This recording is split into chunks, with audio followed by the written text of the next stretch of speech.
Okay, so today is the Chem Modeling third lesson. Okay, Sunday is the Chem Modeling fourth lesson, and we are done with Chem Modeling.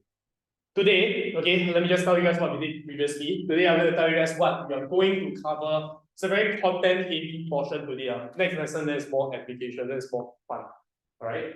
So let's take a look first. Okay, then I'll tell you guys what we will need to do. All right. So, anyways, this is you're wondering this organic chem. So, quite a scary thing. Okay, so anyways, okay, come, let's take a look at today's concept, intermolecular forces. I forgot which page it is. Okay, but it's after the PSER segment that we did for the last lesson. Okay. All right, so there are core ideas in this entire topic. So let me tell you all first. The core ideas in core ideas in chem modeling is number one, structure and bonding. We've already covered all that, right, in the first lesson.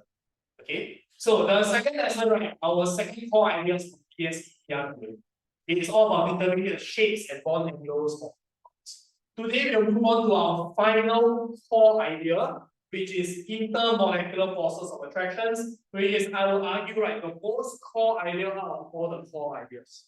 Okay. Now the reason behind this is because I need you all to first understand what this is first. If you do not know, if you confuse this with some other concept, right? Okay, then you're gonna end up everything wrong as well. Okay, so let me show you what. Okay, so today, to discuss intermolecular forces, I need you to understand the name first. Okay, what does intermolecular mean? Intermolecular means between molecules, right? Okay, so let's first get this up. Intermolecular forces are the attractions that are between simple molecules. Okay, today our focus will be on simple molecules.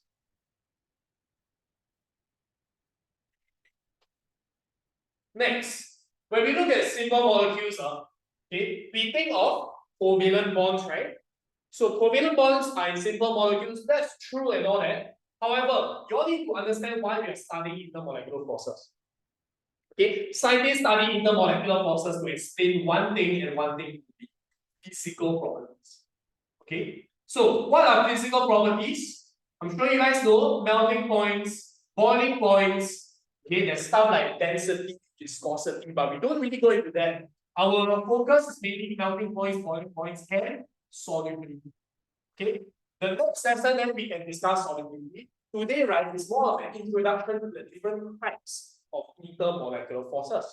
Okay, again, we study this to explain physical properties. And that's where, right, I want to just mention one thing, very important. Okay, we are not talking about covalent bonds today. Okay, covalent bonds, right? Okay, are they strong or are they weak in simple molecules? Are they strong or weak in simple molecules? Okay, some of you might say weak, right? Because you all think of the idea of simple, you all think low melting point, then you all think of covalent bonds. Okay, you all see there's an error with that flow of thought. Okay, you think of simple molecules, you think of low melting points, but it's because not of the covalent bonds, but of the intermolecular forces. So covalent bonds are very strong. In other words, we are actually not breaking covalent bonds at all in today's lesson. Okay, when you boil something or when you melt something, we are breaking the intermolecular forces because they are generally very weak. So to give a very simple example, right? I have water. Now I'm sure you guys have boiled water in your life. You have freeze water in the ice cubes. Okay, but let's look at boiling now. Okay, this is one water molecule. I'm going to draw this outline around water. Can someone possibly tell me what this outline represents? Okay, so we kind of touched on this in the previous lesson. It's called electron cloud. It's just a region, right, where you can find a lot of electrons in water. Okay, water got like 18 electrons, right? Okay, then the 18 electrons you can find over here. Can you see that? Yeah.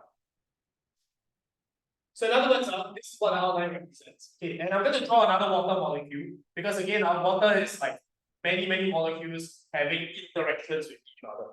Now take a look, guys. When you break water, are you breaking these covalent bonds? No. Okay, the covalent bonds are very strong.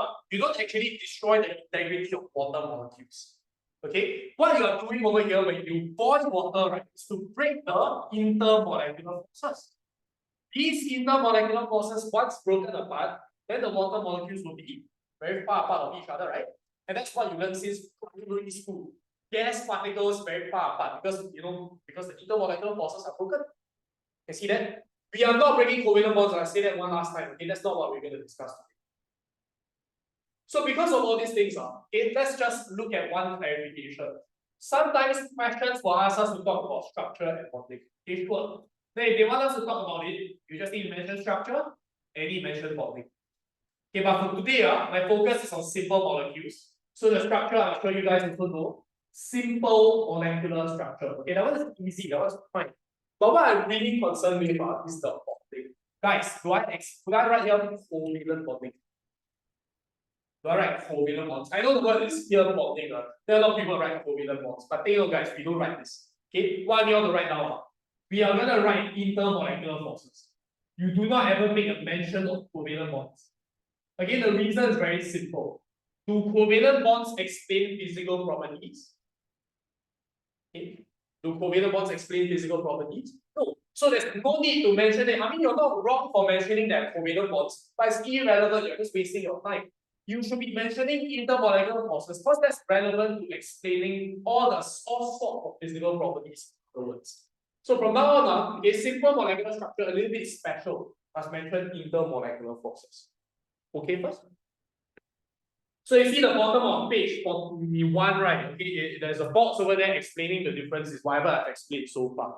Okay, so you don't need to write the box, I just write whatever that I've mentioned as of right. Okay, first.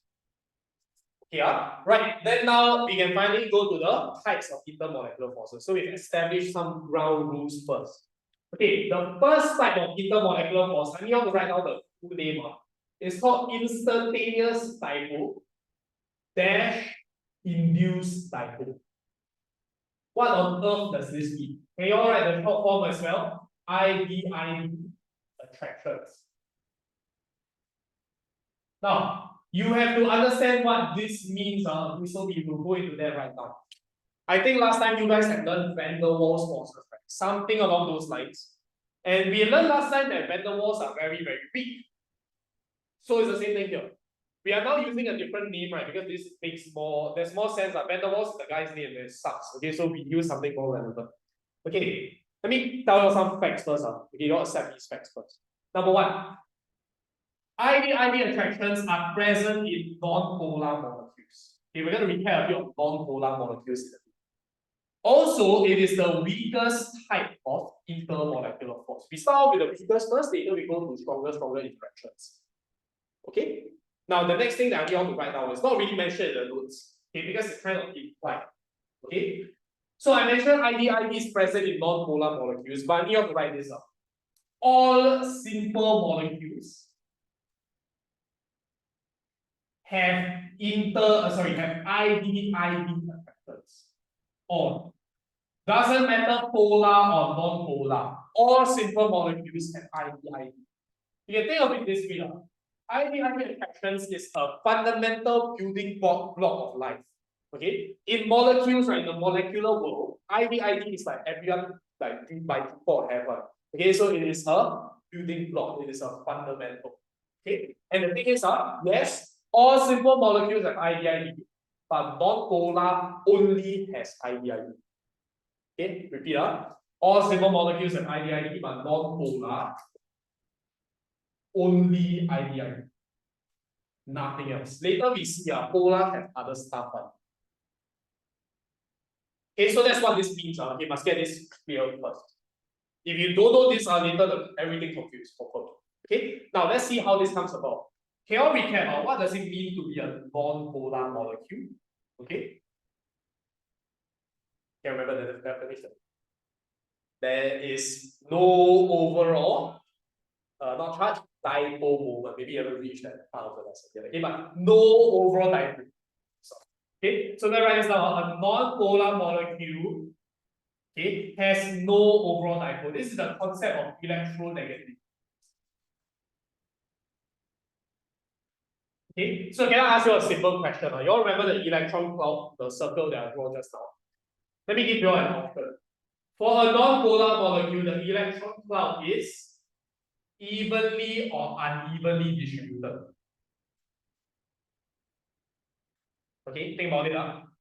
If there's no overall dipole, is the electron cloud evenly distributed, very nice, symmetrical, or is it like unevenly distributed, so it's like not symmetrical? Which one is it? Should be evenly distributed. No overall dipole means there is no electronegativity difference overall, right? Okay, so that's why the electrons are very evenly distributed across the electron cloud. So that's what we're going to write here. Electron cloud in a non-polar molecule is evenly distributed. Another word for it is symmetrical.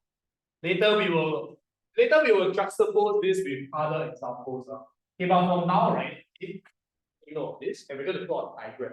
So you all see the next page, the box, page 42. Okay, it says that how does IBID arise? We're going to talk about the origins. How does it come about? So can you draw this diagram first? Okay, now a very nice evenly distributed. Okay, guys, I draw another guy also because it's interactions between two molecules, right? Guys, do you think there are any charges? If it's evenly distributed all over the place, are there any plus or minus charges? Okay, no, right? Because it's evenly distributed. Okay, electrons are all equally covering the entire space, right?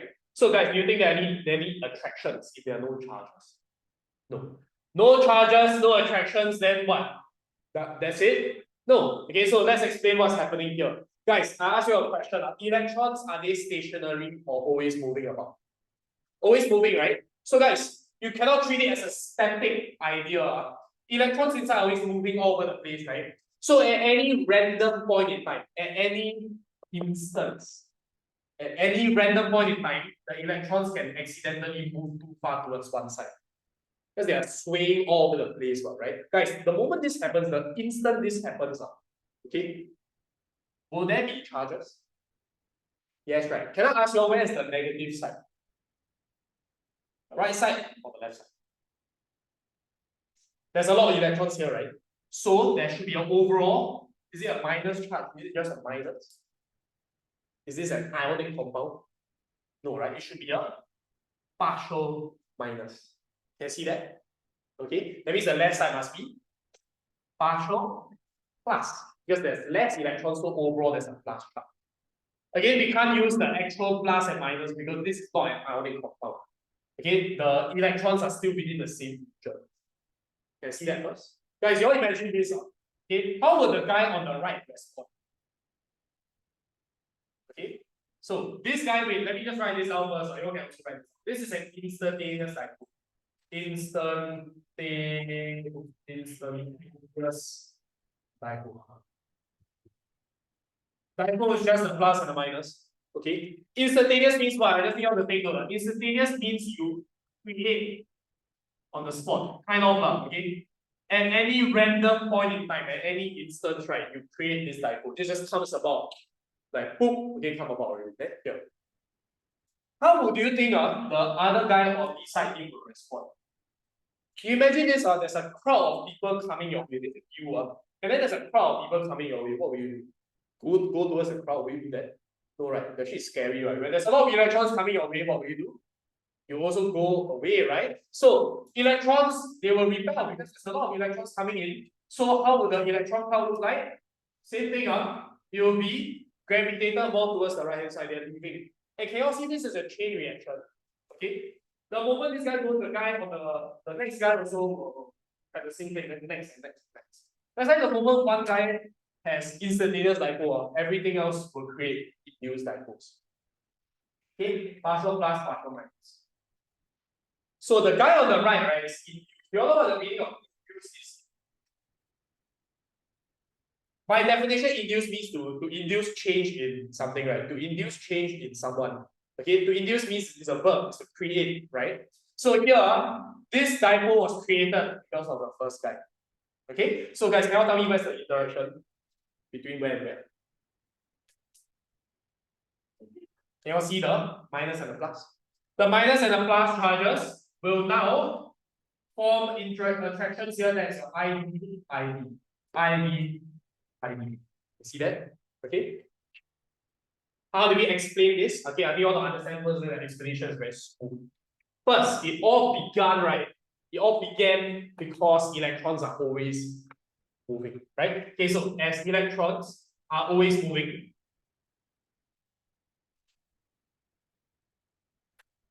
okay, let me introduce a new term. Actually, not a new term, last lesson we talked about it. As electrons are always moving, the electron cloud of the molecule is polarized at any point in time.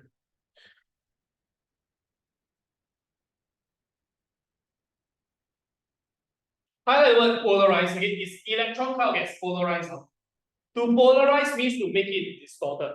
You know, see, it used to be nice and then now it's like a bit weird, right? Okay, so it's to distort the thing. We don't use the word distort. We try to use the word polarize. Distort works so you get a mark. Okay, but more or less we will keep using the word polarize from now on. So I polarize this guy so as to make him like uneven, basically.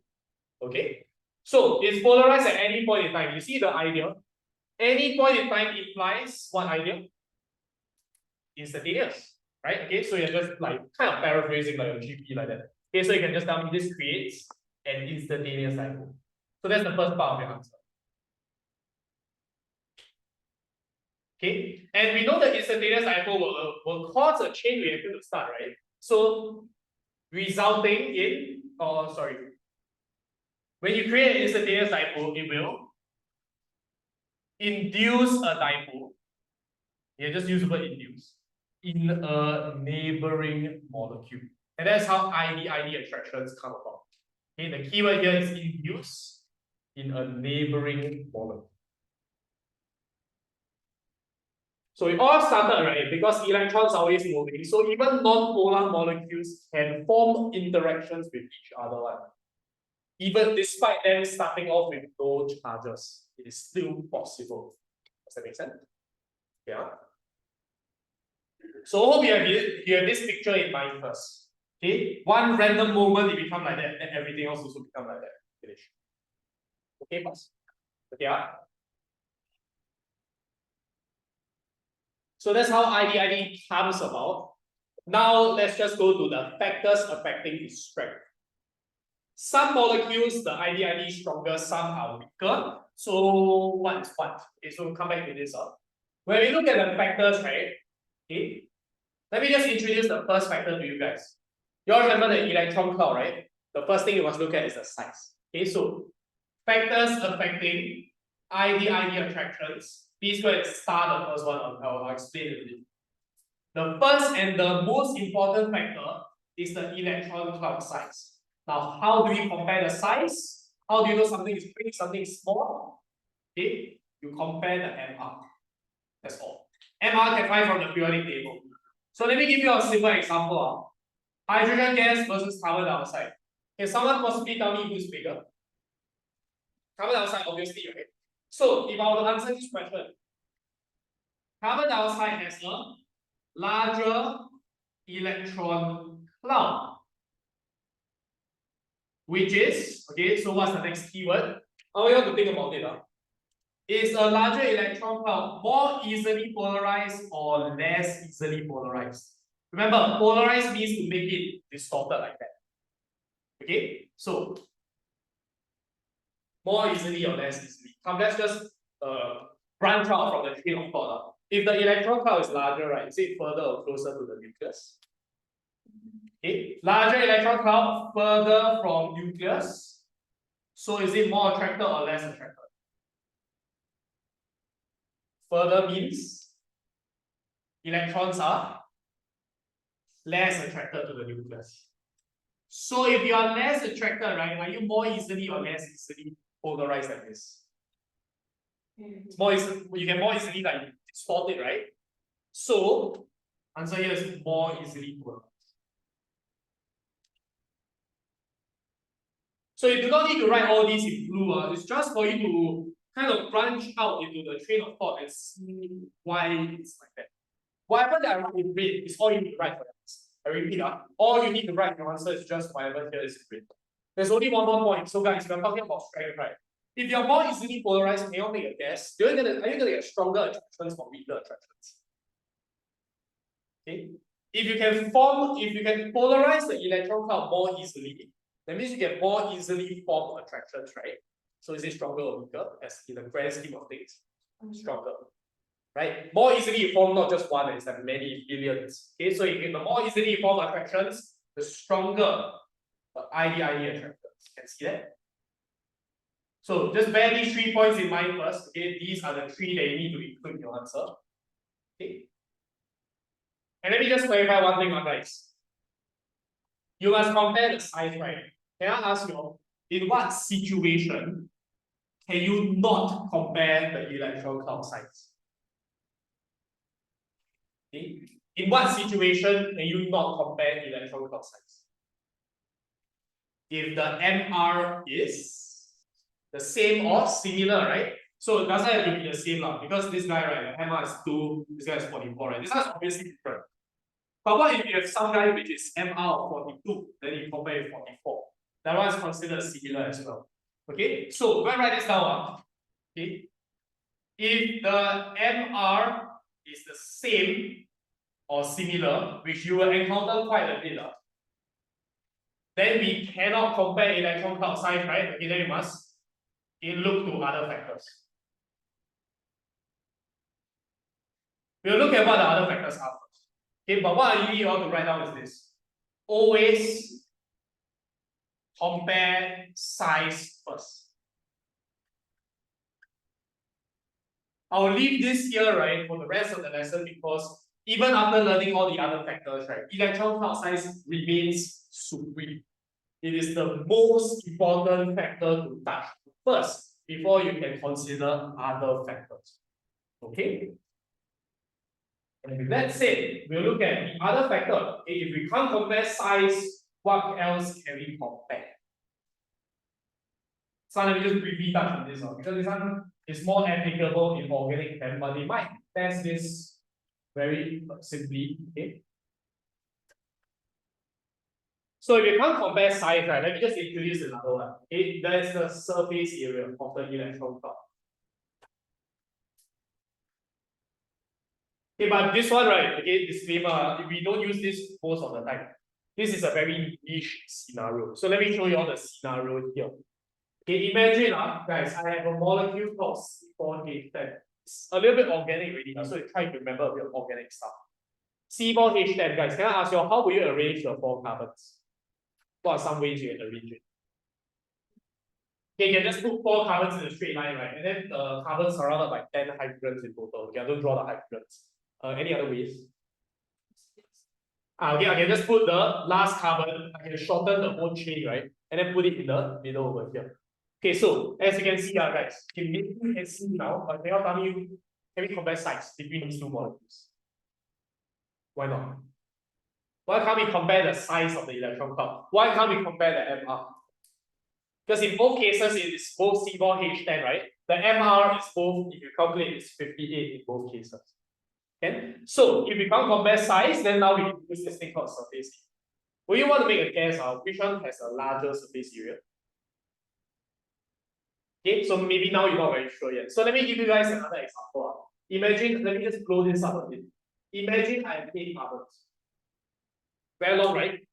Okay, imagine on this long line, right, is 8 Lego bricks. Then I have this long thing over here. Now my job is to take this long thing and then go through the door with it. Okay, assuming you can't like tilt it vertically, you also cannot go through, right? What should you do? What's the solution to bring this thing through the door? It's Lego, so you can plug it out also, right? Okay, so let me show you guys. This one is too long, it can't fit through the door. So the most compact way you can do this is what? Any ideas? How can you compact this thing as much as possible? Okay, you can stack it all that. Okay, yes, the idea is stacking. Okay, so the most compact I show you all is like that. Instead of 8 in a straight line, I put 4 in a straight line, and then I put 5, 6, 7, 8. Now I can bring this through the door. So can I ask you, with the idea of bringing these 2 things through the door, who has a larger surface area? Left or right? Left. This guy occupies a shit ton of space. Whereas this guy is a lot more compact, right? It occupies much less surface area. Now I can draw the circle, you probably can't really compare, but the idea is that this guy is more compact. So now coming back to this idea, can I ask you who has the larger surface area? the straight molecule. So let me show you how. Okay, this is a very niche scenario because this is a straight chain molecule. This is a branch molecule. Branch means literally you are forming branches. So guys, this surface area example, you might want to put a disclaimer. It's only to compare straight chain and branch.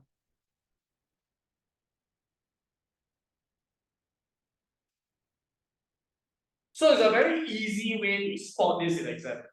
The moment you see this in the exam, then you know what to use already, you know what to explain. Okay, that's why I say this one not really concerning. Because everyone can tell me what the factor is, because it's only for one thing only. Okay, so simple. And we're just going to dive straight into the question, right? See how to answer this one. Okay. So the question, let's just get this done and over with. Okay, you can turn over to page 45. Okay, the question on page 45 we just do. Okay. So what I want you all to look at, right, are the three compounds. Now they assign names for these three guys, right? I just need you all to call them X, Y, and Z. Just for simplicity's sake. Now, when you are asked to compare three different compounds, right? Okay, your comparative language must be also appropriate. Can I ask you, who has the largest surface area?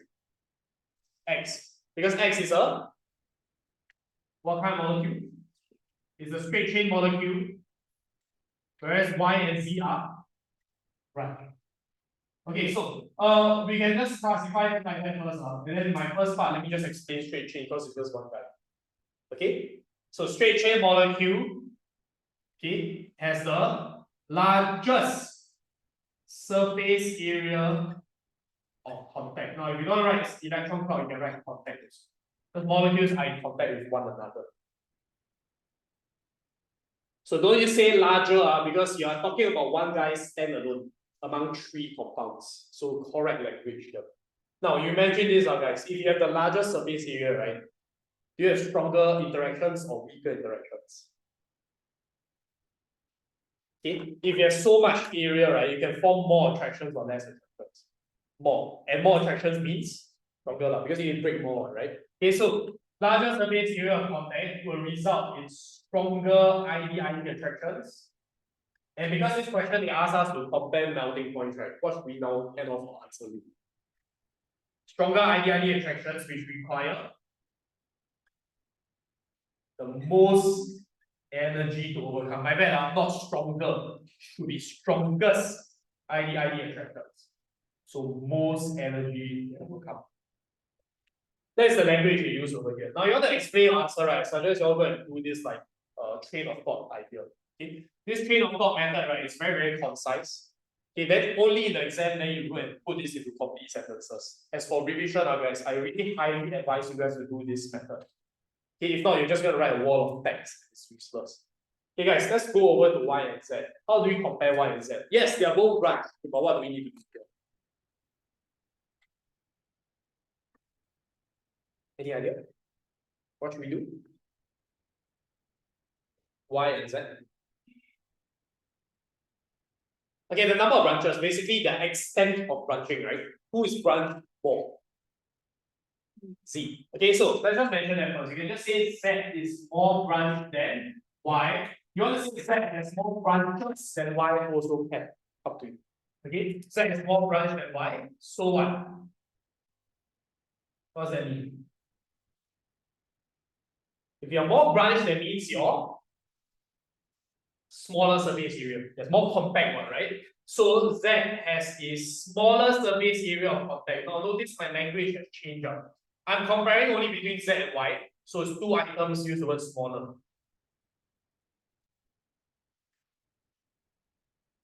And finally, guys, what's next? Smaller surface area of contact results in Z has weaker ID-ID attractions, which requires less energy to overcome. Full answer.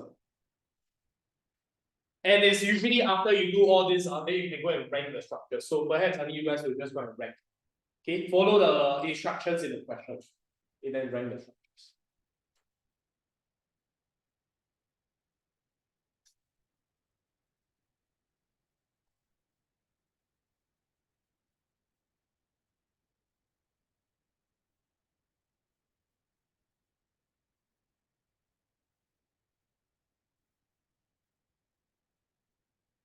Okay, did they ask for ascending or descending order?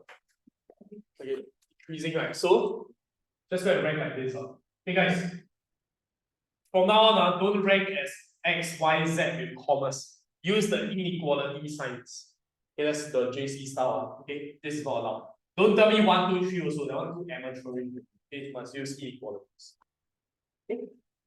You want to rank at the start, you want to rank at the end, I don't care. Okay, as long as you rank either way. Okay, never use comma, never use stop, never use whatever. It must be the sign. Okay. And honestly, with all that I mentioned, right, you can just go back to the previous page and do the first 2 questions. It's very easy.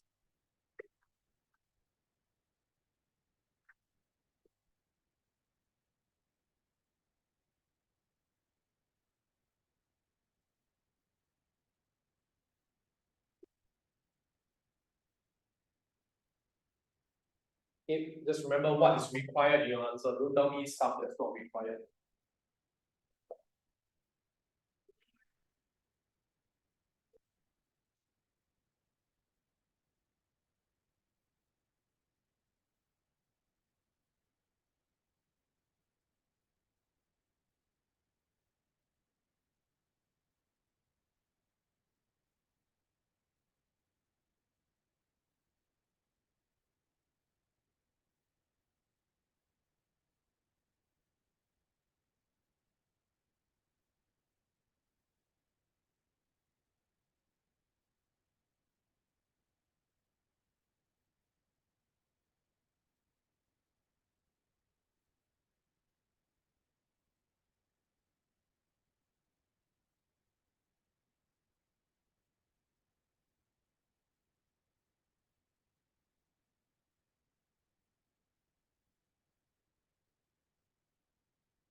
Such questions are pretty simple. Okay, honestly, it's just how you phrase your answer. Okay, everyone knows how to do Chem modeling. It's just how you write Chem modeling. That's right.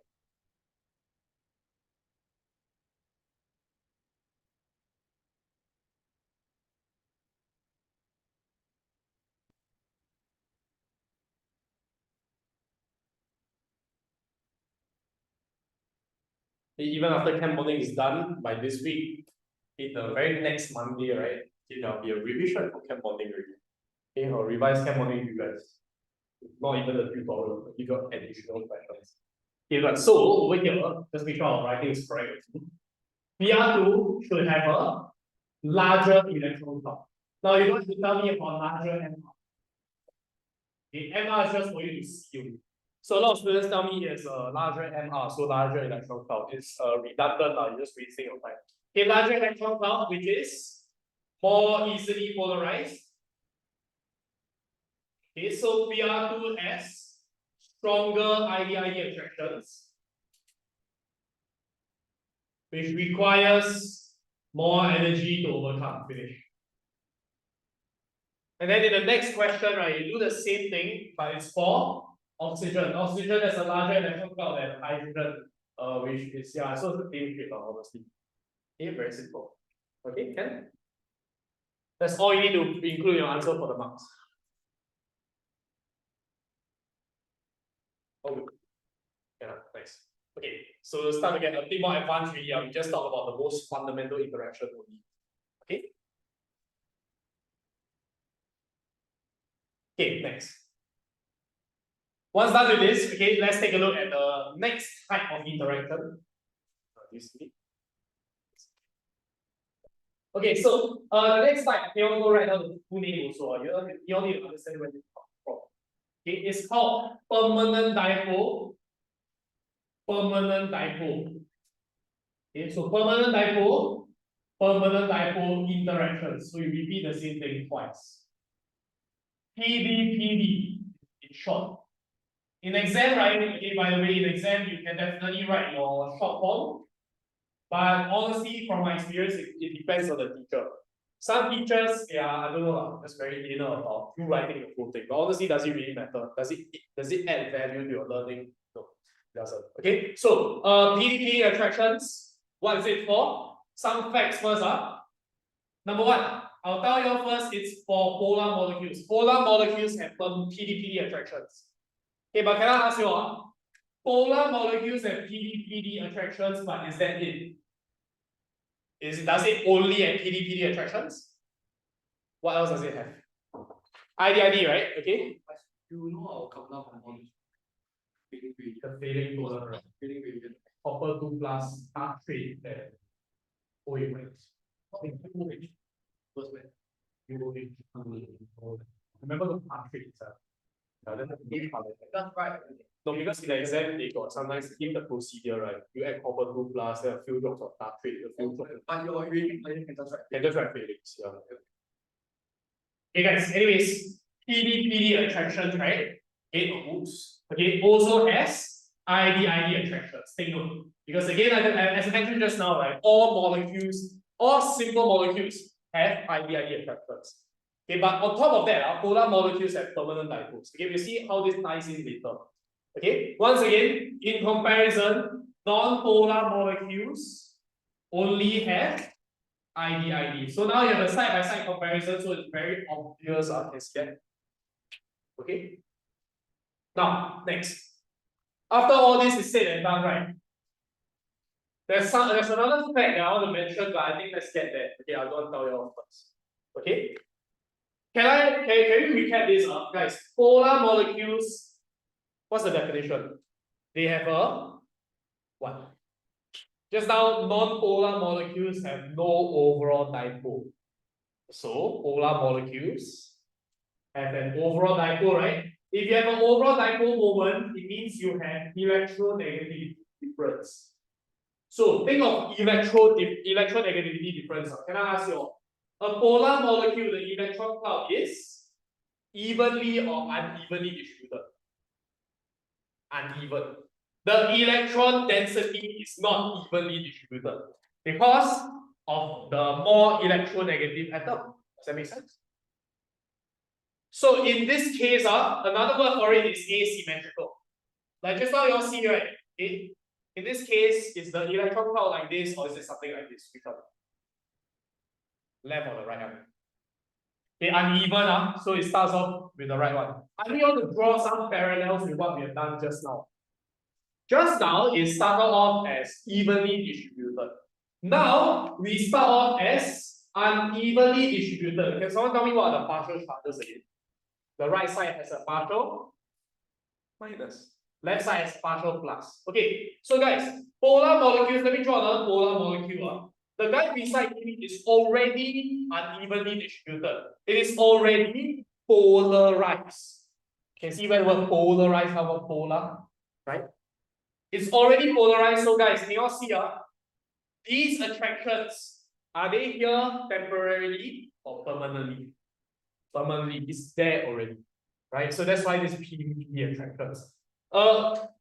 As compared to just now, right? Just now it started off no attractions. But because randomly, the electrons are always moving, it results in the polarization of the electron cloud. Randomly. Okay, then this will cause the other guy to happen. So can you all see, right? This is a lot more impromptu. And that's why, guys, I ask you all these attractions here, are they temporary or permanent? Okay, I wouldn't say temporary. I wouldn't say the word temporary lah. Okay, but they're more fleeting in that case. They are more random. That's why can I ask you this question now? PD or IDID, which one is stronger? Yeah, because permanent is stronger than temporary, right? Yeah, no? That's the idea behind this. So in other words, guys, okay, the second fact is that PD is stronger than IDID. Because of the name itself, you can also guess the word permanent and the word instantaneous, which one is definitely permanent stronger, right? Yeah, no? That's it. Okay, you don't need to draw this diagram if you want to go ahead, but it's the same thing as what we went to just now. Okay, this is very easy because I'm only going to go over one factor. Okay, the one factor, right, is this. Okay, factors affecting PD attractions. There's only one electronegativity difference. That's it. Because polar one, right? Electronegativity difference. So can I ask you, let's just look at an example. Can you all tell me who has a larger electronegativity difference? Within these two examples. Write these examples down if they're not inside. Who has a larger difference? F, right? Because F is the most electronegative. So this guy, in other words, this bond is more polar. Okay, so write this down. Larger electronegativity difference is more polar. So what? The PD attractions are bound to be stronger, because the charges are more different, right? The charges are going to be more significant, so you have stronger PD. That's common sense, right? There's nothing much for me to discuss. Because I already talked about electronegativity difference last week. It's just transpose here. Okay?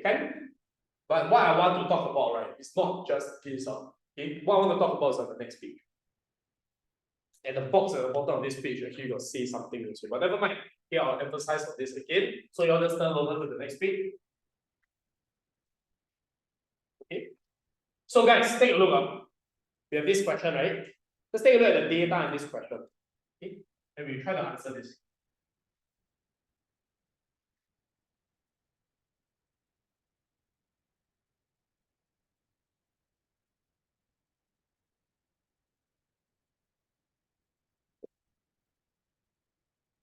Okay, so you take a look at it, they ask you to explain the data. Now take a look, guys. Most of Chem bonding, right? I forgot the numbers, roughly is like that. Okay. Okay, so Chem bonding, right, is when they give you data and you try to explain the data. That's science in general. Okay. To explain physical properties, we study all this to explain physical properties. What does this guy have a high boiling point? What does this guy have a very low boiling point? We try to find whatever explanations that we learn, and then we find anything that's suitable, then you just put it here. Okay, so let me show you guys one possible answer. Y'all tell me whether it's correct or not. Okay, now it increases down the group, right? Down this shit over here, right? Okay, so can I ask you, okay, this molecule is polar or non-polar? Okay, let me suggest this method. You'll tell me correct or not. Okay, polar or non-polar? Oh, it's polar, right? Because of the CCl, CBr, and Ci bond, right? They have an electronegativity difference. So overall, these molecules are polar, agree? Yeah, for polar, I think of what kind of interactions? Polar has what kind of interactions? PD, right? So guys, PD attractions are, okay, all of them is PD. So we have to look at the factors, see which one is the strongest. Can I ask you, which one is the most polar? Let's look at the factor one, right? Who's the most polar? Which one? Last one? No. Okay, the most polar, the most electronegative is Cl. So this one is the most polar. The least electronegative is I. So the difference is the smallest is the least polar. Let's see that.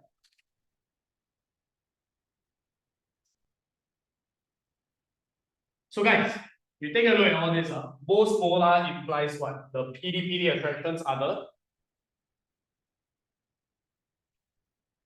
strongest, right? Okay, and then the least polar means the weakest PD attractions. Okay, let's answer. Right? Okay. No, this is the wrong answer. I'm sure you can see why. Does this explain the data?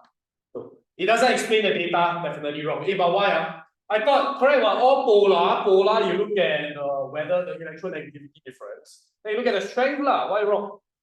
Okay, so you have to understand now, guys. Okay, sometimes, yes, your logic may be flawless, okay, but it just doesn't suit this question.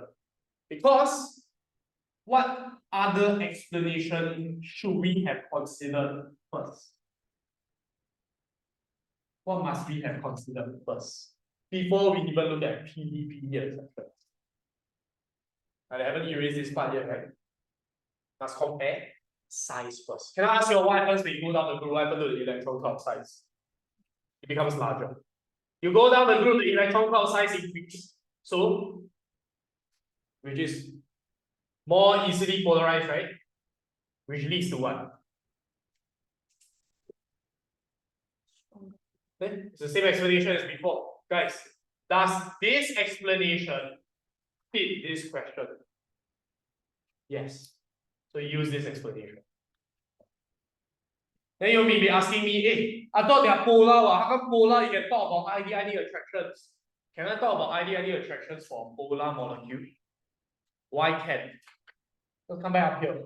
Polar molecules have ID-ID was a fundamental interaction. Guys, because it's fundamental, okay? That's why you always compare electron cloud size first. Because it's applicable to all simple molecules. That's why you compare this first for no matter what kind of molecules it is. Okay, you can see what I'm trying to say here. You must find a correct explanation for this question. So apparently for these three compounds, the ID is definitely more significant than the the PDPD didn't work, so that means the PDPD explanation not very significant. We infer that in these molecules, the ID is more significant. Does that make sense? Okay. So let me offer you guys a way to answer questions. Okay, so let me give you this file. Now I'm going to leave this thing here for the rest of the lesson as well. In general, guys, always compare electron cloud size first. Okay, I'm discussing all this for melting point and boiling point questions. Always compare electron cloud size first.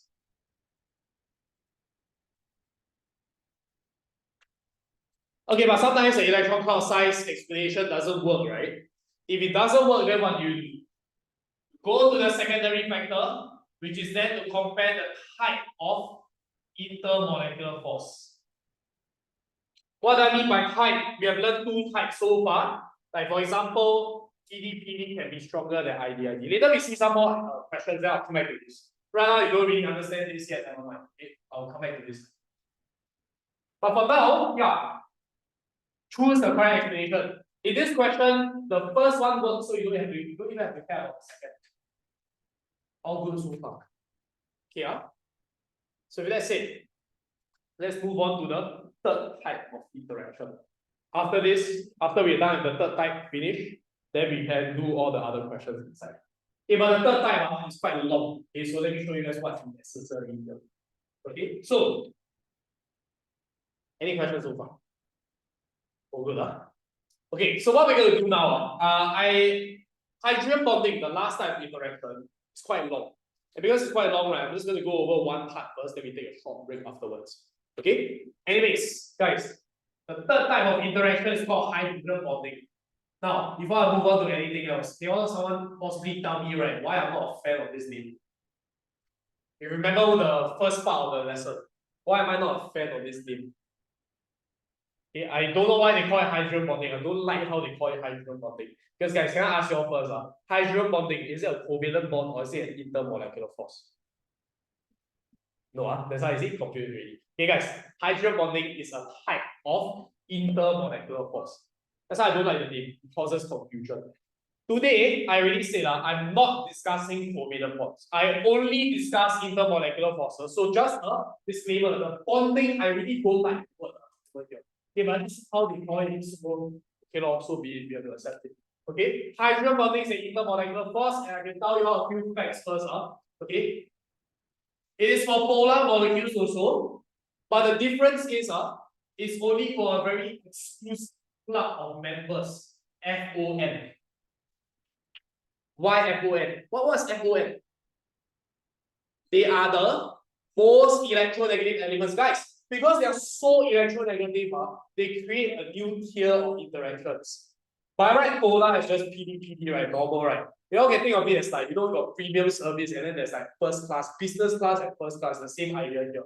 Okay, it's like you go on the plane, there's economy class, right? Then business class, and then finally your first class. So you can think of it this way, economy class is like your IDIE attractions. Okay, the weakest, okay, the peasants, right? Okay, then business class is for like, okay, slightly richer people. I've never sat on a business class before, so I'm a peasant. Okay, but anyways, okay, then there's always those clowns, right? Okay, those a lot of money. I don't know why you spend so much money on the flight. Okay, hydrogen bonds. Okay, so that is your. Okay, again, who can exhibit? Okay, who can be in a special exclusive club? Only the highest tier of members, the most electronegative members. So I want to think of it is this way, there's a hierarchy, and then FON is like the top of the hierarchy. Okay, so because in order to get to the top of the hierarchy, right, it's not very easy, right? So there's very strict criteria. The criteria here I need to take note of. Okay, is this. Okay, but first of all, clearly based on the example that I mentioned, it is the strongest one, it's stronger than PDPD, which is stronger than IEM. Now, the criteria is very important, you must know this. Let me establish something first. In order to form intermolecular forces, you must have at least how many molecules? 2, right? Okay, so 1 each. Okay, I'm going to call this molecule 1, molecule 2. Each one of them must fulfill one criteria in order to fulfill a hydrogen bonding between these two guys. So let me show you all. Molecule 1 must have a hydrogen bonded to F or to O or to N, either one of these 3. You can think of it as FON is like a special key to enter this club. It has to have an H bonded to it, that's why it's called hydrogen bonding club, right? Next. The second molecule must also have F, O, or N. It's a special key, as I mentioned. But now instead of an H, you have a lone pair of electrons. We'll look at examples. Okay.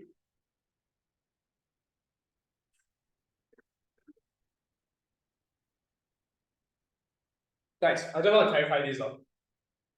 You don't need to have both molecules fulfilling both criteria each. Does that make sense?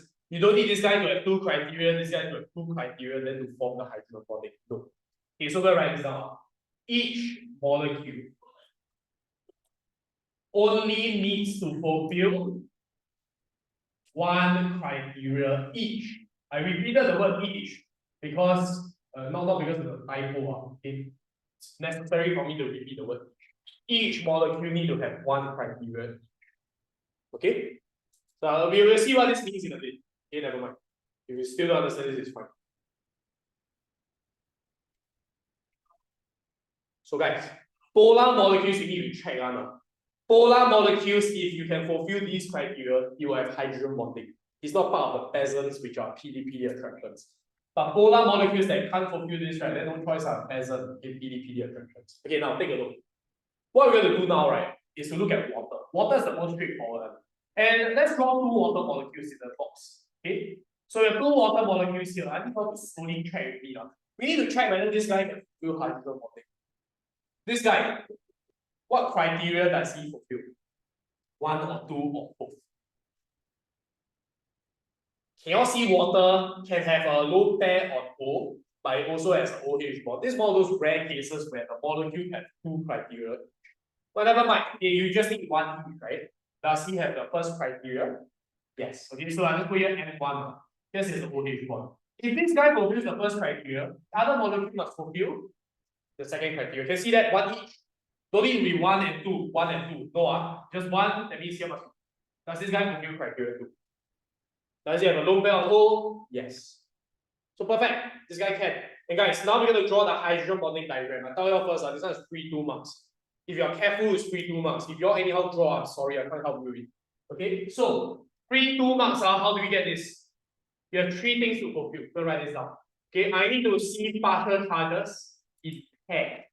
Now, if the partial charges are not in pairs, they'll just penalize. They'll find any reason to penalize. That's why easy questions sometimes can be very painful when you lose marks. Okay, next, I need to see the lone pair of electrons on F, O, or N. finally you label the hydrogen bond. Okay, slowly, so I'll show you all first. We start with the first one. Where are the partial charges? Okay, where are the partial charges? O has what? Partial, plus or minus? Minus, right? Okay, then H has partial plus. It must come with pairs. Pairs meaning 1 minus 1 plus. Here also 1 minus 1 plus. Can I ask you where are the interactions? From where attached to where? Okay, who attached to who? You see the H here can attach to this hook. Why is it this hook? Because as I mentioned, guys, you still need to draw the lone pair on this hook. Because this guy fulfills the second criteria. The second criteria must show the lone pair. Now I know oxygen has 2 lone pairs, but you only need to show one. You want to show both, go ahead. It doesn't really matter. Okay, but you must make this bold enough because some of your teachers marking they might be like at least 60 years old, right? Then they can't see. Okay, so just make sure you draw bold enough. Because over here, you want to draw this. This represents interaction. So sometimes the teacher they legit cannot see, then they think this is no lone pair. Okay, then finally we label this hydrogen bond. Okay, and well, that's the diagram. 3 things. Now this example isn't the best to showcase the one criteria each idea. So I need you all to turn to the next page. Any questions, sir? Be okay. So come, one more page, and then after we finish this page, we take a top break first.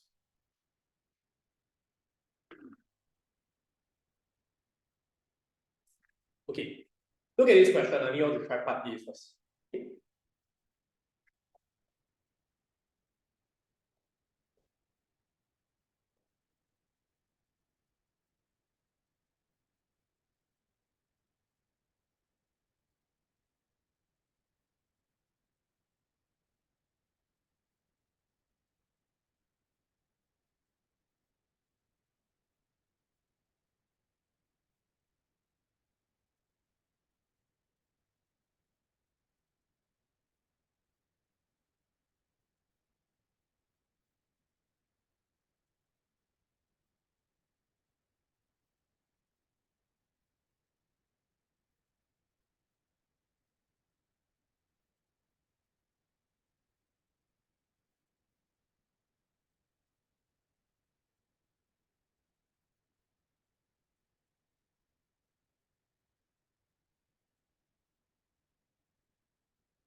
Okay, so can it undergo hydrogen bonding?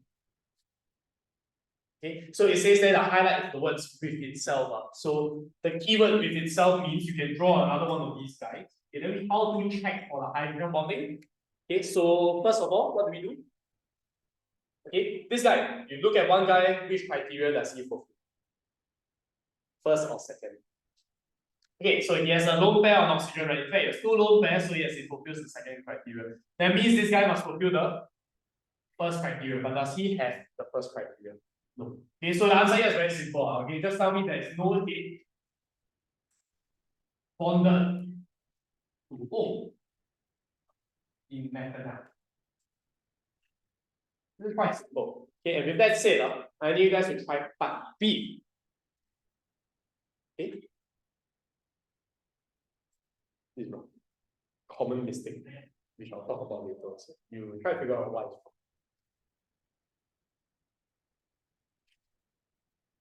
Okay, so no more methanol. Now we're going to talk about water.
criteria one is wrong. Let's look at the criteria.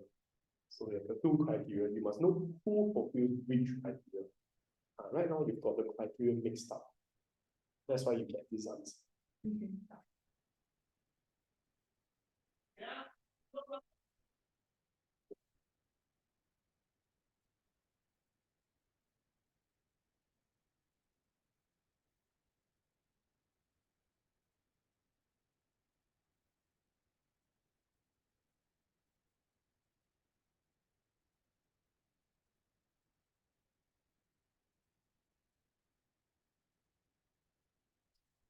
The thing is cross criteria.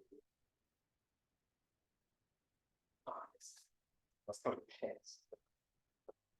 Okay, come, let's look at the answer here. Okay, so before drawing anything, you must check criteria. This guy fulfills which criteria? I mean, he can't fulfill criteria 1, right? So it's 2. But then this guy fulfills 1. Now you notice he can fulfill either 1 or 2, right? But in this context, right, he just need to fulfill criteria 1. Does that make sense? That's why I have this idea here.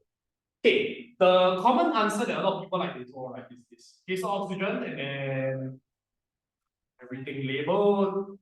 All that. Okay, can someone tell me why this is wrong? There are many reasons why this is wrong. Number 1, guys. If you say this guy is criteria 2, lone pair of oxygen, is he doing anything? No. If you draw this up, then the lone pair of oxygen is gone to waste. And molecule, water fulfills criteria 1, right? Criteria 1 is about the OH bond. Is the OH bond doing anything?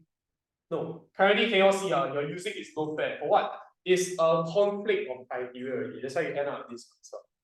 Okay? And also because guys, you notice that CH is polar. Is CH a polar bond? No, remember I mentioned CH is a non-polar bond. It's a special case. So that's why positive and negative cannot go together here. You have to involve the correct idea, the correct things. Molecule 2 base must involve this oxygen. So now let's redraw the whole thing. This molecule 2, the lone pair, needs to get attracted to the cage. And then from here, draw the partial charges. Draw correctly. Here we must draw 2 also, 2 partial charges. This makes sense because carbon, oxygen is more electronic. Lone pair shown, label hydrogen bonds. That's the final answer. 2 marks. Okay, it is. So one more thing, okay. Guys, if methanol cannot have hydrogen bonds with itself, go back to part A. Then what's the interaction between methanol? Okay, let's add on to this. My bad, I forgot about that. Methanol cannot have hydrogen bonds. So can you tell me methanol is held together by what interactions?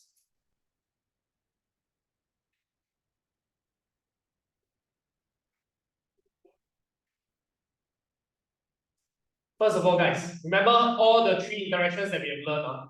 We have learned IDID, PDPD, finally hydrogen bonds. We already established in part A that this guy cannot undergo hydrogen bonding. So what interaction does it have?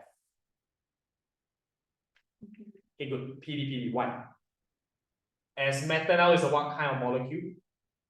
Just now I mentioned PDPD is for polar.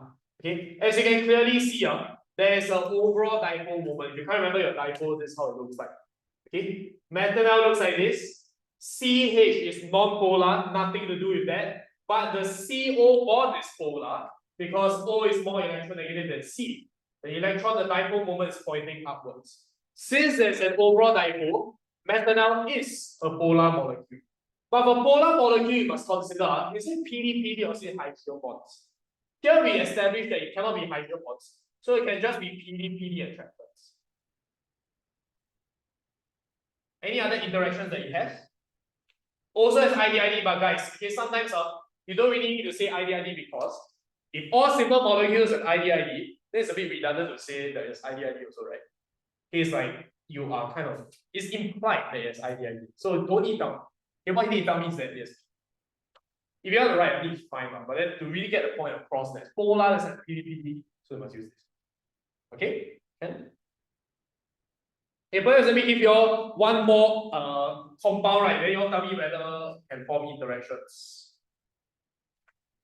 Okay, this one's not in the notes, so if you got space, please write this inside. And then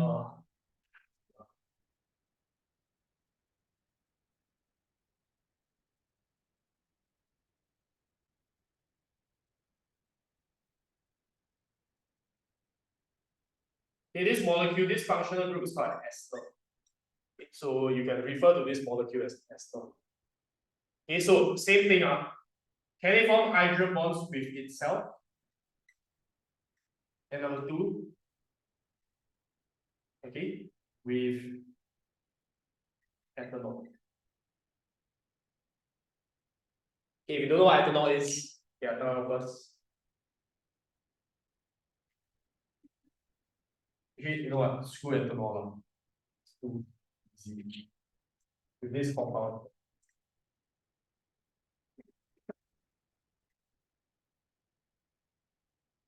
So the same exact question, it's like the same thing that we just did, but draw this additional example. Because in the revision lesson of chem bonding next Monday, right, you will see something that's even more complicated. Okay, so I have to prepare you all for that. But can it form hydrogen bonds with itself? Can it form hydrogen bonds with this compound here?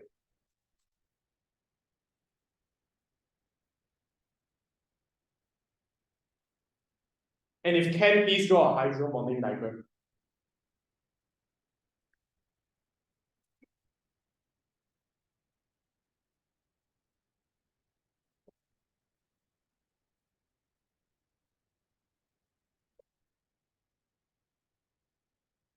If cannot, you explain why.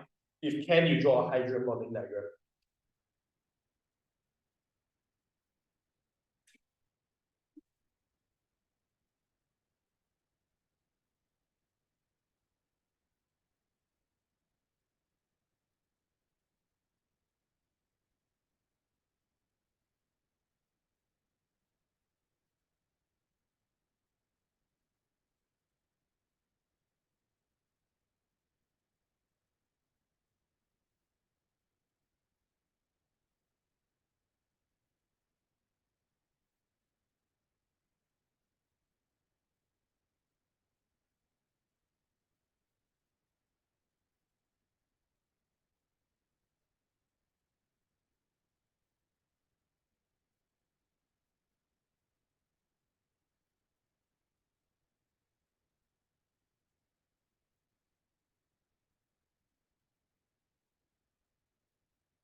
Try to draw out the compound and all that.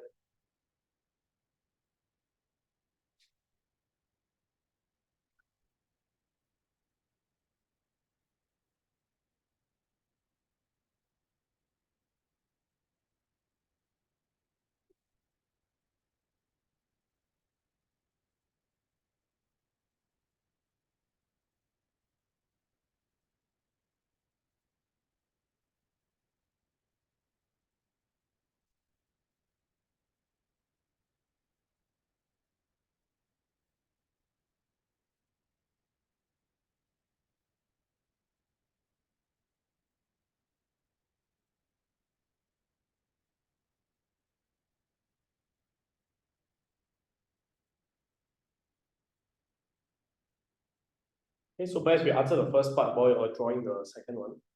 Can it form hydrogen bonds with itself? Okay.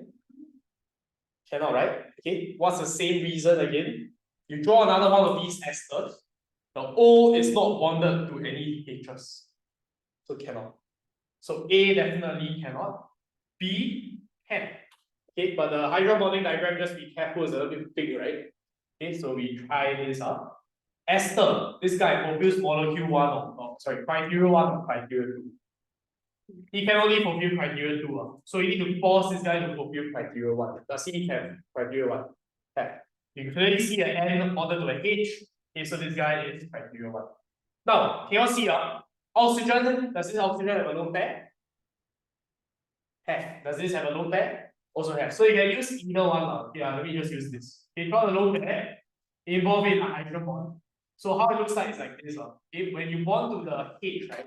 The H must be bonded to the the H must be bonded to the N. Okay. And then you can just put your CH3, CH2, and CH3. Okay, something like this. I try to maintain the integrity of the shape as well. Okay, so in this case, right, you can see there's a fan shape. Okay, so I drew a fan shape. Here is trigonal pyramidal shape. Okay, so there's this lone pair here. Don't need to draw the whole pair, honestly. Okay, because over here you just need to draw the partial triangles. Yeah, okay, then label this your hydrogen. Finish. Okay, see that? Okay, so that's how the diagram should look like. You have to bond it to here also can. Okay, but never ever involve the nitrogen with its lone pair here. Because that means you're saying that this guy fulfills criteria 2, and this one will fulfill criteria 1, which it doesn't. Then wrong way. Okay, can? You know?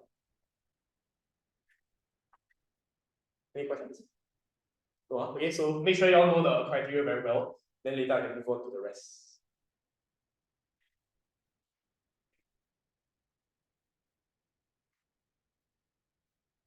Okay, right. So we take a short break first.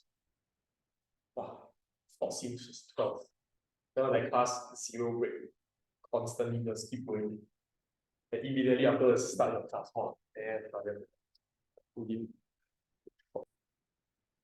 okay, so today our goal is just to finish the types of intermolecular forces. Okay, we just finish this up, then next lesson we can touch on applications. Okay, so very quickly, right? I leave the criteria here, okay, because now we will look at factors. The factors are actually quite a little bit more complicated than it actually is. So I need you all to take a look, right? On that first page, you see the first factor. The first factor is very simple.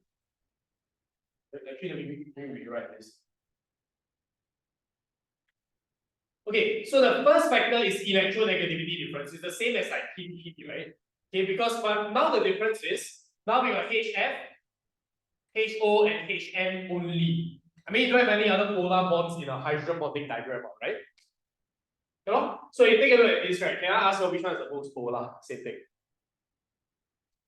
Which one is the most polar? Should be HF, right? HF has the highest electronegativity difference, most polar. HN least polar. Okay, then. Okay, so it makes sense for HF to have the strongest hydrogen bonds, HN to have the weakest. I think that one should be quite straightforward.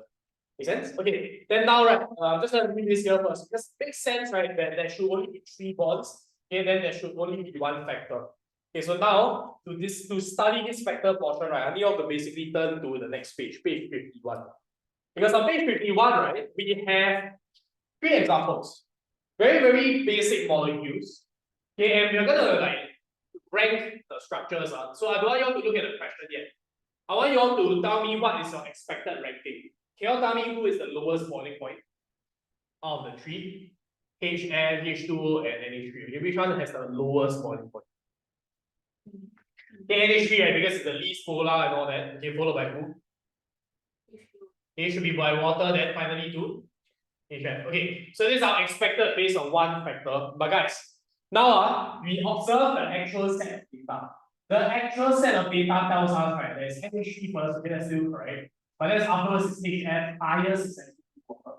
Now, based on this information alone, is 1 factor enough to explain everything?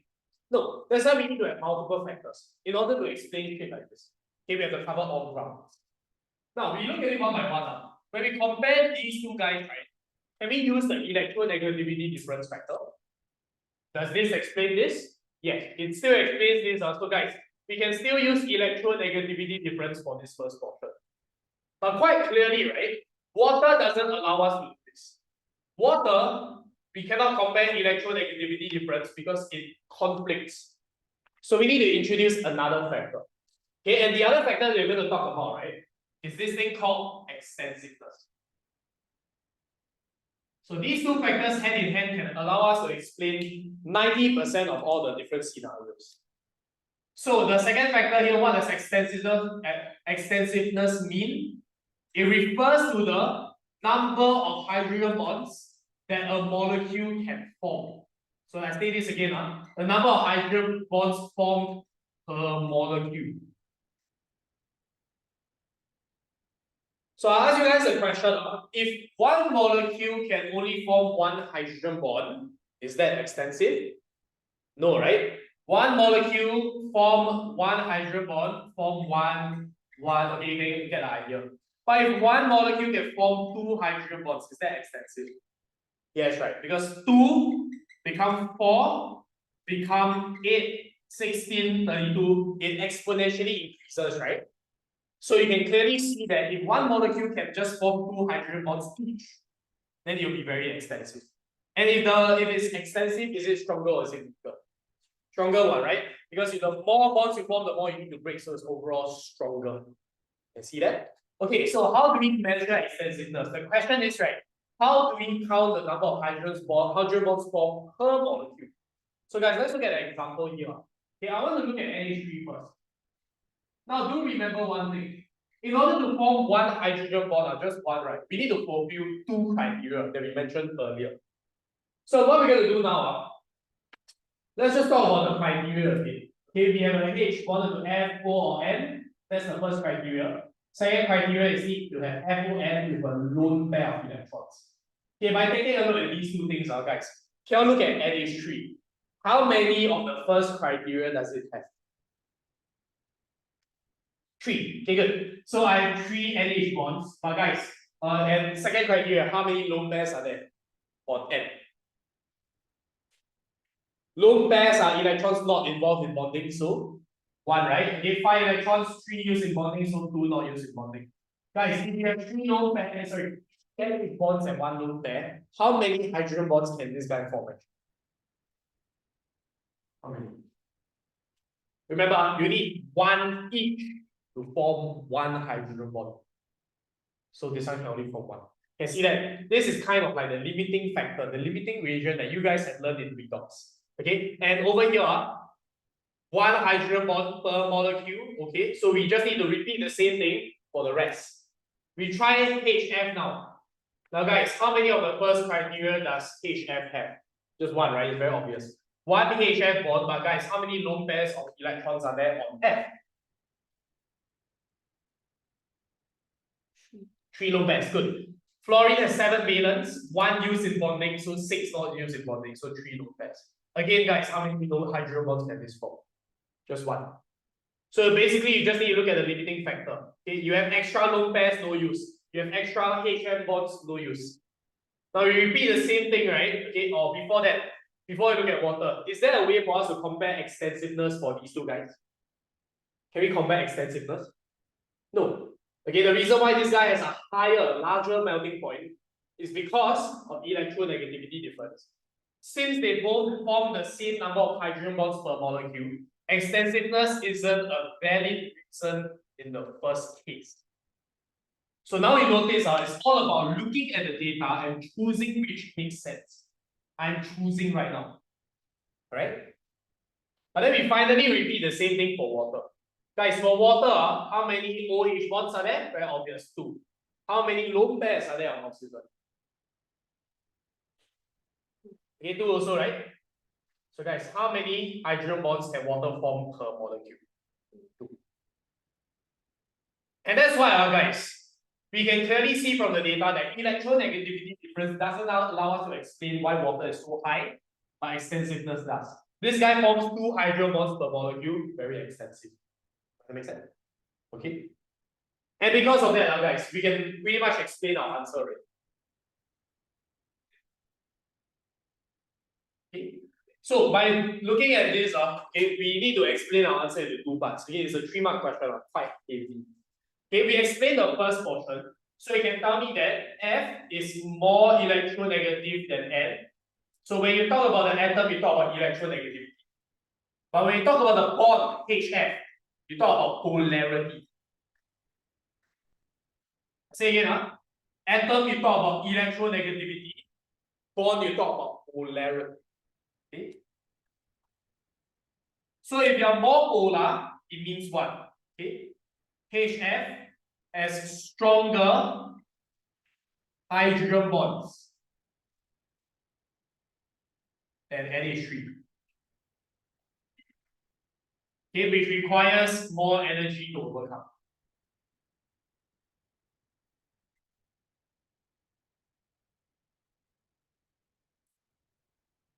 Again, atom you talk about electronegativity, bond you talk about polarity, but molecule you talk about intermolecular force. Can see that you are building your way upwards. Atom to bond to molecule, each one of them has a different term. Flows very well, and finally talk about energy. This is a boiling point question. Can see that? Okay. The second part of our answer goes into the extensiveness already. Okay, water can form more hydrogen bonds per molecule. Now you don't tell me this guy can form 2 and then the rest can form 1. Let's go straight into comparing because you don't have time to write so much. Okay, it can form more hydrogen bonds per molecule than HF and NH3. Okay, so then you can tell me about extensiveness. Water has more extensive hydrogen bonding. More extensive hydrogen bonds are stronger and require more energy to overcome.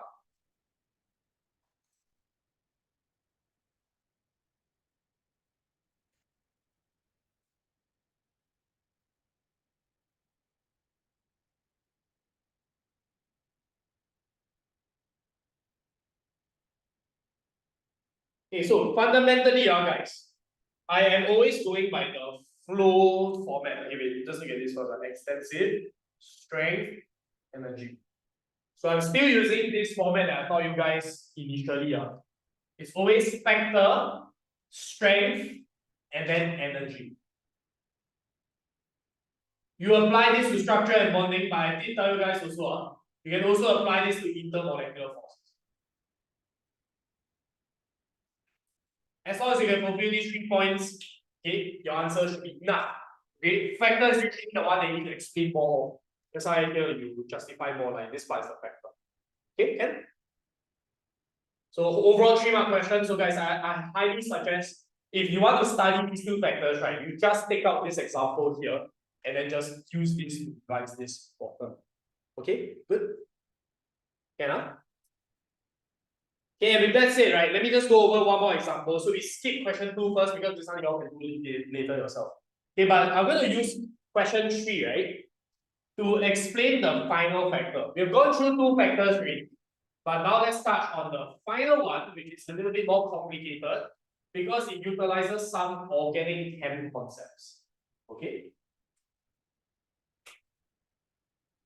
But not to worry, okay, because we still need to cover this eventually. So let me just mention this now first. I'm going to draw the 2 molecules that we have drawn in the notes as well. Okay. I'm going to call this X. I want you all to call it X also, so it's easier for you all to write.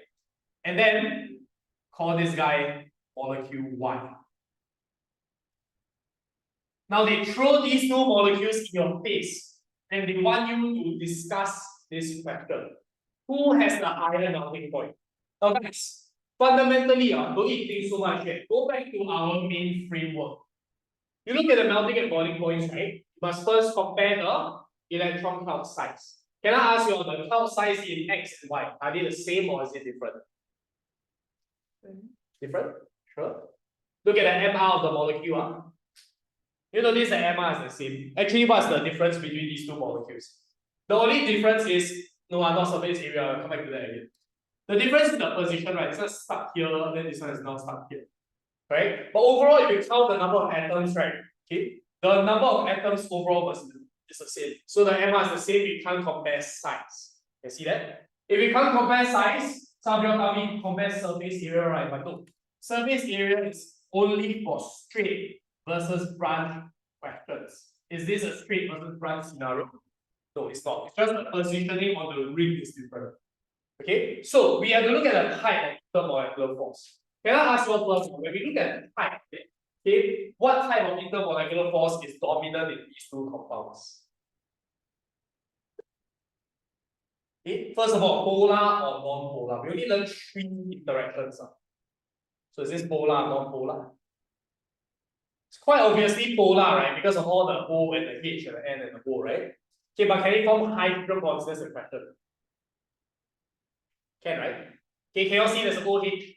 As long as you have an O bonded to a H, right? And then the O also has a lone pair, you can form hydrogen bonds with itself. Alright, okay, so we stick to the fact, both of them can undergo hydrogen bonding. So what's the internal factor? Okay, if both is hydrogen bonding, we need to dive into the factors such as electronegativity, extensiveness, but now it's none of that. It is a third new factor that I'm going to explain. Okay, this is called intramolecular hydrogen bonding. So this is factor number 3. If both of them have the same type, then we can kind of expand this a bit more. Same type, then you scrutinize even smaller into a smaller level. If you cannot compare type, then you must compare the factors within each type. So we're kind of expanding this idea a bit more. Usually we don't go until so deep. Intramolecular is actually very easy to spot in the extent, okay, because you get this. And guys, we're going to learn what is intramolecular. Any idea? What does intra mean? Intra means? Okay, if inter means between molecules, intra means within the molecule. Yes, okay, go take note of that first. Apparently, in this example here, the hydrogen bonding can be formed within the molecule itself. If you want to make a guess, is it X or is it Y? Why? Okay, yeah, because they're so close together, guys. Okay, we don't need to draw any diagram. O bonded to H, and then H is gonna get attached to this lone pair of oxygen. The hydrogen bonding can be formed within the molecule itself because they're situated close enough. Do you think X can do the same thing?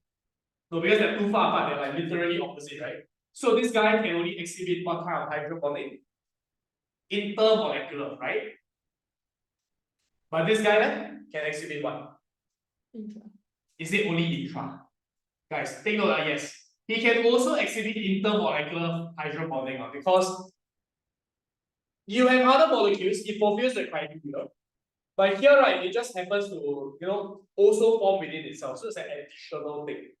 Does that make sense? Now, based on whatever I just told you so far, which one do you think is wrong? You'll probably think it's Y, right? Because Y has additional, right? The word additional intermolecular force. Additional hydrogen bonding, correct? But actually, that's not the case. Y is actually weaker. I'm gonna explain why first. Okay, you're right, I explained it, and then I will look through the wording.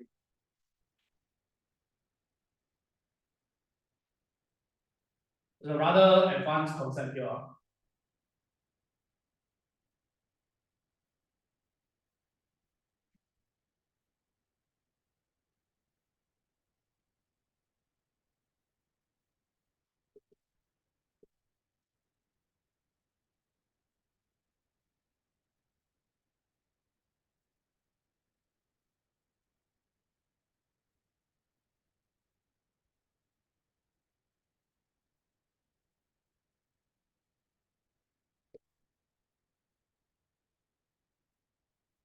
I'll pause here first, this is not a full answer yet.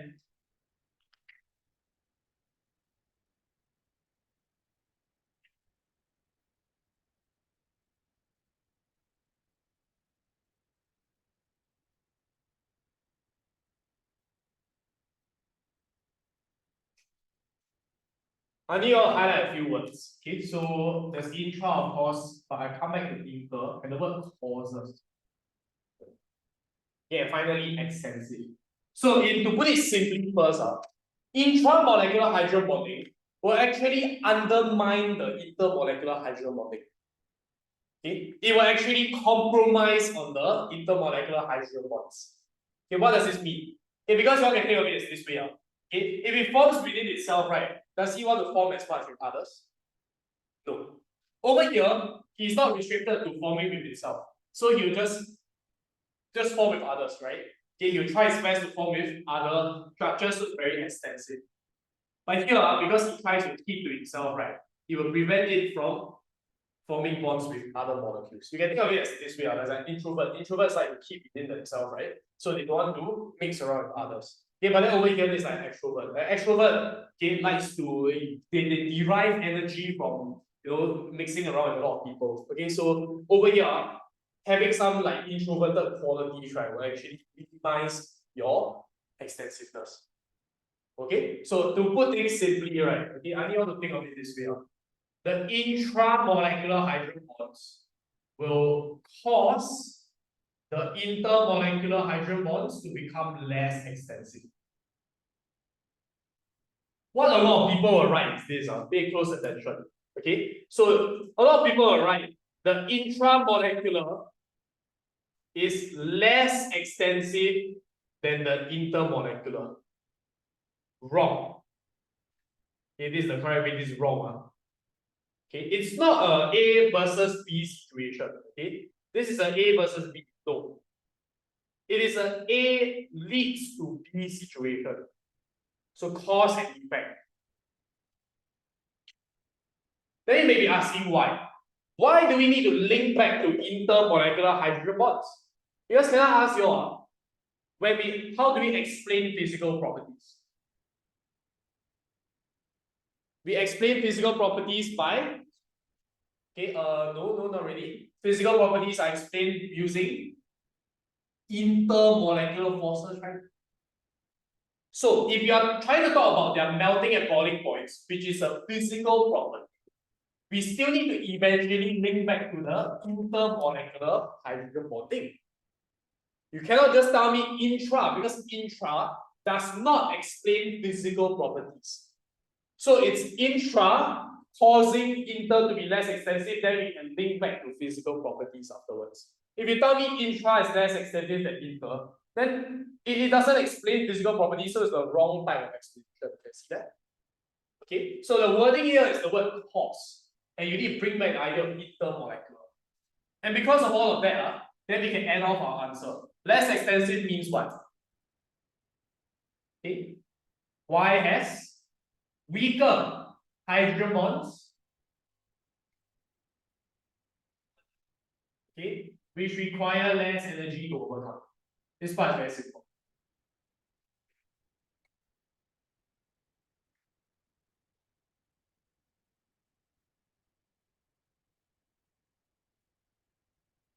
See this? So do not fall into the trap that a lot of students tend to fall into, which is intra is less extensive than inter. You don't compare. They are linked together. Intra leads to inter. So that's why you shouldn't put here intra and inter. They are not collective. They are not addition of together. Okay? They are not summation. It's intra leads to inter. Okay, something like this. Okay, a rather tricky question to answer, right? Any issues here? Any questions? Okay, now let's say you all do question 2. Okay, question 2, there's a slight typo, so I need you all to change it. Okay, and it says that HF has a higher boiling point than HCl, although HCl has a larger size, not HF. Okay, although HCl has a larger size. Okay, what I need you all to do here, just explain. Find the correct explanation. Use whatever answering format that we have considered before. Okay, the question is simply just why HF has a higher boiling point than Cl. They don't even need to tell you the second part of the question, right? You can still answer this. Let me treat it as if there's no second part. Here, try first. Okay.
That's a good answer. All right, I want to really just look at it from this perspective. Okay, every time you're given two compounds, you must compare one first. You compare the size first, who is larger? Okay, HCl. Now they don't even need to tell you the second half of this question. HCl has a larger size than HF, right?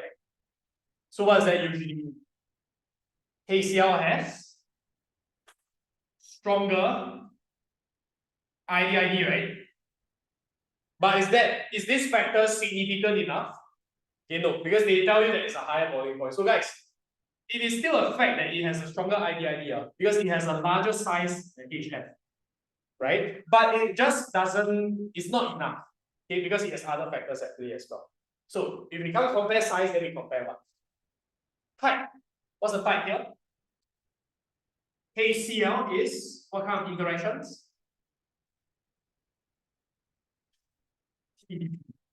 Because it's a polar molecule, right? HF is hydrogen bonds. Which one is stronger? And is this enough to explain the question? Yes. Hydrogen bonding is stronger, require more energy to overcome. That's your answer. You don't even need to go into the last part. Why you don't need to go into the last factor is because the type is already different. Imagine if the type was the same. If the type was the same, right? Like for example, if you give you water and HF, if they are both the same type, then you need to dive into the factors. The factors, meaning to say it could be extensiveness or electronegativity difference. But in this case, it's extensiveness based on what I've gone through just now. Let's say they gave you two hydrogen bonding kind of molecules. So if this is the flow, this is your thought process to consider. Always consider size first, because IDID is the most fundamental interaction. If this doesn't work, which it clearly doesn't because it's just not significant enough, then you consider the next factor, the type. It's quite clear that the hydrogen bonding is so much more significant to the point where the boiling point is higher. So take note, multiple factors at play, but the most important one will triumph everything else. Okay? That's it. Okay, so this framework of answering will stick with you for the whole of JC. Because you will see chem bonding everywhere. Even organic chem cannot escape. So once you stick to that type, you can explain any melting point and boiling point question, guaranteed. Okay? Next lesson, then we will discuss the other application, which is solubility. I feel that one is more exciting. Because the one really you can see how to explain it. There's a much more interesting analogy for you now. Okay, but if not, that's about it for today.